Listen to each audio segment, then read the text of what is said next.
Buenos días, en esta clase continuaremos estudiando los métodos de integración de fin.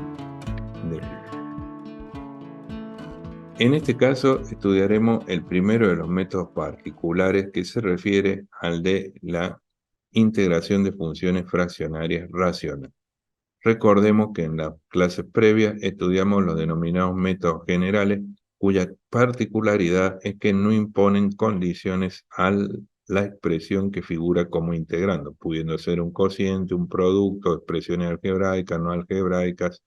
es decir, sin ningún tipo de limitación. En este caso nos referiremos a un método que recurre a un tipo específico de integrandos, es decir, que no es aplicable a cualquier expresión. Primero analizaremos para qué casos es aplicable este método. Por ser un método particular, como hemos dicho, se refiere a un tipo de integrales, específicamente a una función fraccionaria racional, es decir, una expresión donde x aparezca afectada solo de exponentes enteros, y además es una expresión fraccionaria, básicamente un cociente polinomio. Conlleva una condición adicional y que implica que la división entre ambos polinomios no debe ser factible. Esto es, el grado del numerador debe ser menor que el grado del polinomio divisor. Entonces, en concreto, ante una integral donde observe que el integrando es un cociente polinomio, lo primero que debemos hacer es verificar si la división es factible. Si el grado del numerador es mayor o igual que el grado del divisor, eso significa que se puede dividir y no se puede aplicar a este método. Mientras que si el grado del numerador es menor o igual es menor que el grado del divisor, entonces no se puede dividir y es donde se puede aplicar el método. Habría que preguntarse qué pasa si la división es factible. En este caso deberíamos dividir. Dividir significa que al efectuar este proceso, el resultado podría conllevar una división exacta, es decir, sin resto, en cuyo caso el cociente quedaría reducido a un único polinomio denominado cociente y la integral se podría transformar en una integral inmediata que obviamente no requiere del método. Pero si la división no es exacta con resto, entonces la integral original se descompondrá en dos integrales, una que involucra al cociente y otra que es el cociente entre el resto y el divisor. Solamente en esta última integral es donde se aplica el método. Entendido entonces cuáles son los condicionamientos, empecemos a analizar el proceso de manera estructurada. Este proceso consiste en descomponer la integral en una suma de integrales a partir de analizar cómo son las raíces del divisor, dado que las raíces del divisor, que es un polinomio, pueden ser números reales y distintos, es decir, raíces simples, números reales iguales, es decir, raíces múltiples, números complejos, combinatorias, tendremos distintos subcasos en este método. En particular, descompondremos entonces la operación original, entendiendo que el divisor puede ser factoriado, y en esta sumatoria de integrales observamos la presencia de una serie de constantes no arbitrarias que deben ser calculadas en cada situación particular, mientras que en los denominadores tendrán diferentes estructuras según se trate de raíces simples, múltiples o complejas. Finalmente, el tipo de soluciones a las cuales arribaremos serán funciones de tipo logarítmicas, potenciales o arcos tangentes según sea el caso particular. En general, podemos mencionar como ventaja de este método que se trabaja siempre en la variable original, por lo cual no se requiere ningún paso posterior. Es el único método 100% mecánico, es decir, que los pasos se repiten independiente de los valores concretos que tomen las raíces, esto es, sean números positivos, negativos, enteros o fraccionarios. Entonces, comencemos con el análisis particular de cada uno de los casos. Primeramente veremos el caso de las raíces reales simples. Si el polinomio divisor tiene raíces reales simples, esto significa que sus raíces son una serie de números, todos diferentes, pudiendo ser, como ya dijimos, enteros, positivos, negativos, lo cual significa que el descomponer la integral original significa pasar a una serie de integrales en donde en los numeradores tenemos constantes a, b, n, no variables, sino constantes, y los denominadores están formados por cada uno de los binomios que se pueden construir a partir de la raíz, es decir, x más menos un número. Dicho esto y teniendo en cuenta que a, b y n son en realidad constantes, haciendo uso de las propiedades de integración, puedo extraerlas dentro del símbolo de integración, con lo cual cada una de las integrales quedará con un integrando donde tengo un 1 dividido x más menos un número. Si consideramos que al derivar cada uno de estos denominadores, independiente de los valores particulares que tengan las raíces, es decir, independiente de qué valor tenga x1, qué valor tenga x2 y qué valor tenga xn, en general son números, las derivadas de todos estos binomios resultarán en 1, por lo cual todas estas integrales se ajustan al caso de la tabla u' sobre u, es decir, en toda esta integral el numerador es la derivada del denominador, por lo cual su solución es una función de tipo logaritmo. Cabe aclarar que aunque hemos arribado al resultado del cálculo integral, aún restan calcular los valores de a, b y e. Veremos el cálculo de las constantes al final, dado que es el mismo para todos los casos. Pasemos entonces al segundo caso, que involucra las raíces reales múltiples. En este caso, vamos a suponer entonces que el polinomio denominador tiene una raíz múltiple con orden de multiplicidad n, es decir, repetida n veces. Construiremos nuevamente una serie de integrales, siempre el número de las integrales es igual al grado del denominador,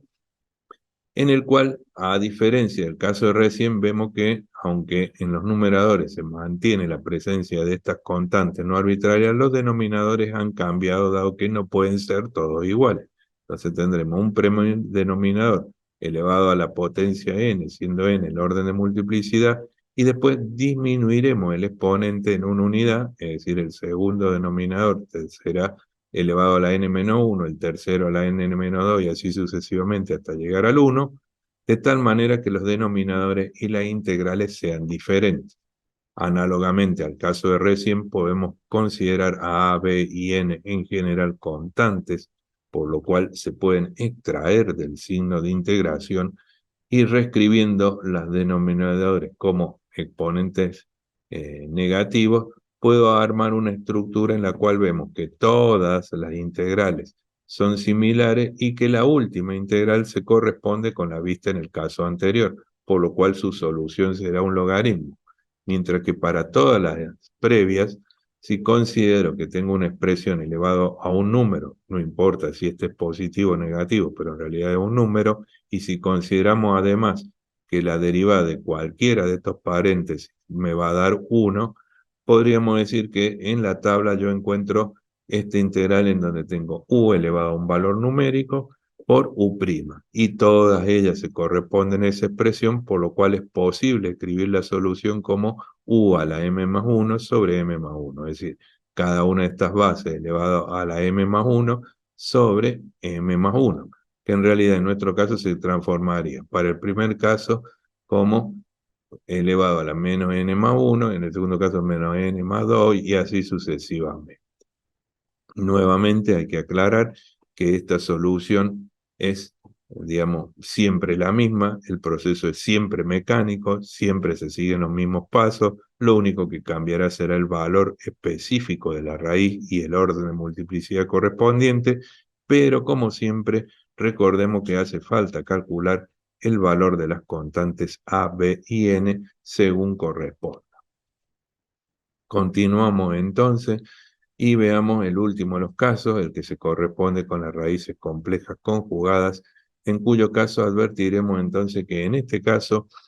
las raíces complejas conjugadas son expresiones que siempre aparecen de a pares complejos conjugados, es decir, un número real más o menos una parte imaginaria. Esto se debe a que su origen es una raíz de índice par y base negativa, por lo cual el resultado es imaginario, pero sigue siendo válido el hecho de que existe una solución positiva y una negativa para la raíz, conocida las raíces complejas podemos entonces armar una estructura donde tendremos x menos el valor de la parte real, todo elevado al cuadrado, más el valor de la parte imaginaria elevada al cuadrado. Esto para cada par complejo conjugado, es decir, para cada par de raíces complejas. Observemos que otro cambio fundamental es el hecho de que ahora en el numerador no aparecen las constantes aisladas A, B y demás de forma aislada, sino que ahora aparecen vinculadas en una expresión de tipo binómica que incluya la variable X. Lo que se hace en estos casos es primeramente sacar la parte imaginaria al cuadrado como factor común con el objetivo de que el operador en suma sea 1, introduciendo este factor común en el cuadrado. Eso siempre es posible dada la forma en la que está desarrollada la expresión, por lo cual logro tener una integral en la cual puedo hacer uso de una sustitución que es siempre la misma y que consiste en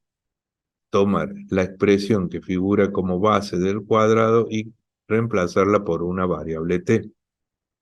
y calcular a partir de esta expresión el denominado diferencial de t. Ahora bien, una vez que hemos hecho esto, llevando esta sustitución a la expresión original, asociando los términos que tengan variables y los que no tengan variables, de tal manera de separar el cálculo de estos integrales, veremos que una de estas integrales, la que involucra la variable, resulta en un logaritmo, mientras que la otra expresión resulta en un arco tangente. Por este motivo es que se procuró que en el denominador el operador en suma sea un 1 y no beta al cuadrado, dado que de esta fórmula sí está disponible en la tabla de integral. Nuevamente, como hemos visto, el proceso es un poco más engorroso por la serie de pasos que requiere y el hecho del uso de una sustitución como proceso intermedio, pero sigue siendo básicamente un proceso de tipo mecánico. Por último, si nos referimos al caso de las raíces combinadas, vemos que en realidad no hace falta agregar nada a los pasos ya vistos, sino que se advierte que en el caso de estar en presencia de raíces combinadas, es decir, una expresión polinómica que tenga raíces múltiples con raíces simples o raíces simples con raíces complejas, simplemente basta combinar los procesos vistos de forma individual. Esto es, con las raíces reales hacer lo que vimos en el primer caso, con las complejas lo que vimos en el último caso, con las múltiples lo que vimos en el segundo caso, de forma absolutamente individual, pero siempre 100% mecánica. Finalmente vamos a pasar al cálculo de las denominadas constantes no arbitrarias. Para poder tener en claro el cálculo de estas constantes no arbitrarias, primero vamos a decir que el proceso general consiste en igualar el integrando original, es decir, P de X sobre Q de X, a la sumatoria de todos los integrandos en los cuales se descompuso la integral. Así, para el primer caso, entonces tendríamos P de X sobre Q de X igualado a la suma de los integrandos. A sobre X menos X1 más B sobre X menos X2 y así hasta N sobre X menos XN. Es decir, en general tendremos una expresión donde de un lado tengo un cociente y del otro lado una suma de fracciones. Esto significa que lo que nosotros hemos obtenido se denomina identidad polinómica. La diferencia entre la identidad polinómica es que en el caso de la diferencia entre la identidad polinómica, perdón, y una ecuación es el hecho de que en la ecuación el signo igual se mantiene válido solamente para algunos valores de la variable, en este caso x, que se denominan soluciones de la ecuación. Mientras que en este caso la identidad polinómica me asegura que ese valor no depende de los valores de x, es decir, que esa igualdad no depende del valor que yo le asigne a x, con lo cual se elimina un elemento variable en la expresión, es decir, la denominada incógnita x.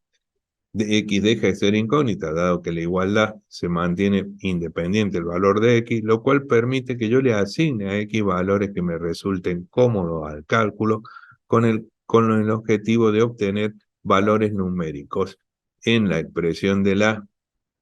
izquierda del signo igual, dado que p de x se convertiría en un número y el denominador también se convertiría en un número si reemplazamos a x por un valor, mientras que del lado derecho tendría a dividido un número, más b dividido un número, más así sucesivamente hasta n dividido un número. En concreto tendría una expresión o una ecuación, entre comillas, lineal, de tipo lineal, dado que tendríamos un número igual a por un número, más b por un número, hasta n por un número. Si repito este procedimiento con una serie de valores x